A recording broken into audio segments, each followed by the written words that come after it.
So, ladies and gentlemen, and all those in between, with no further ado, I'd like to introduce you to a fabulous young lady called Rhiannan.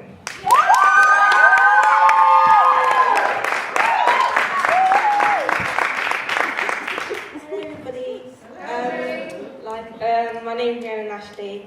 I'm 15 years old and I'm from Milton Keynes. The first poem I'm going to do, I actually wrote for my mum actually, because as she knows, Black History Month, and I was thinking, what can I do? So I thought, because my mum's a really big influence in my life, I thought I'd do about her because I think she's an amazing Black woman.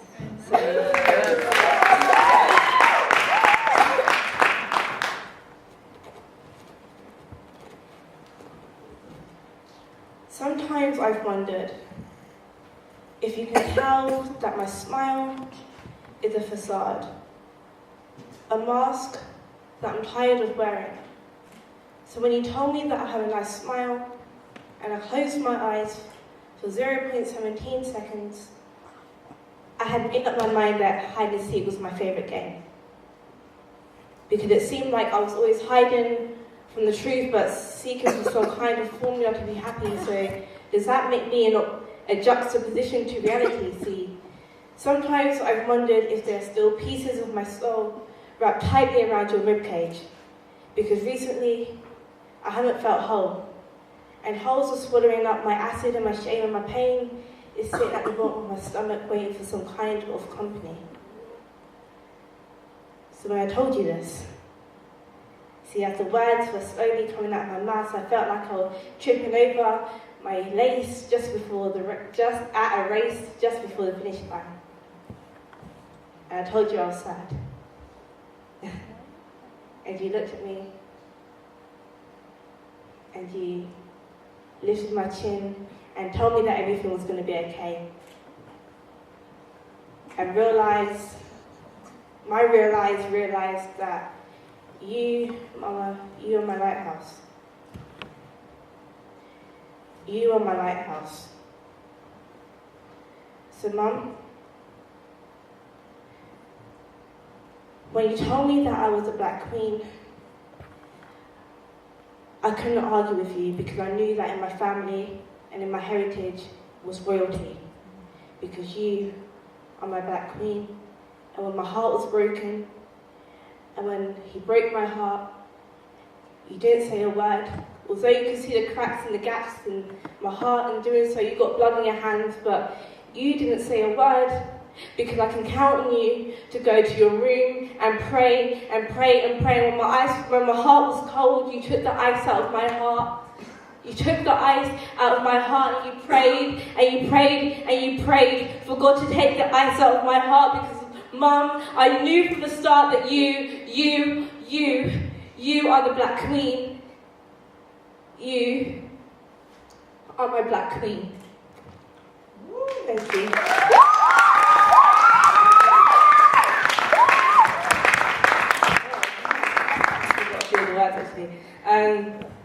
The next poem, this is the first poem I ever wrote, and basically I had to do a poem for a competition.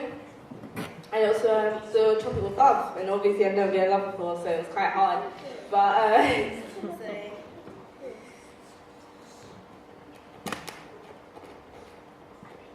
before you came into my life, I never understood the true meaning of love. I thought it was just a word that girls used to say because they were under some kind of illusion. But now it seems like I'm under that same illusion. And seeing you in the corridors gives me butterflies. When I look into the deepness of your brown eyes, I get so shy, and it makes me want to hide from reality. To burn with desire and keep quiet about this is the greatest punishment I could ever bring to myself. You've helped me escape the mind's trapping. And when I used to tell me that love doesn't hurt, the memories contact the mind, which contact the heart, which then contact the brain, and I want your heart, your love, and your emotion endlessly. I want you as a whole. A wreck. You've turned me into a wreck. If this is lovesick, then being lovesick turns you into a wreck, especially when it's unrequited love. And Frank Ocean said it best, it's bad religion to be in love with someone who could never love you. And only bad religions could have you feel the way that I do. So let me know, how must I do my hair for you to fall in love with me? Should I wear eyeliner and mascara to be your ideal girl, or is that a pathetic fallacy, a tragedy that nothing I ever do will ever be as good enough for you. And when you talk to me, it made me happy, it made me smile. The bass of your voice made me forget about my problems for a while. You picked me up when I needed someone to be there. You were there. And sometimes I pray that the feeling was mutual. But then the messages began to turn blunt with pointless conversations. You stopped starting the conversation like you always did. What happened? Your hey in the corridors turned into a silly little smack with my eyebrows half raised. So I guess my nan was right. Maybe I'm just in love with the memories and the advice you gave me, the humour, and how you saved me. And this is also crazy because I guarantee in about 2 to 3 years you'll forget about me. And I'll just be a distant memory. Thank you.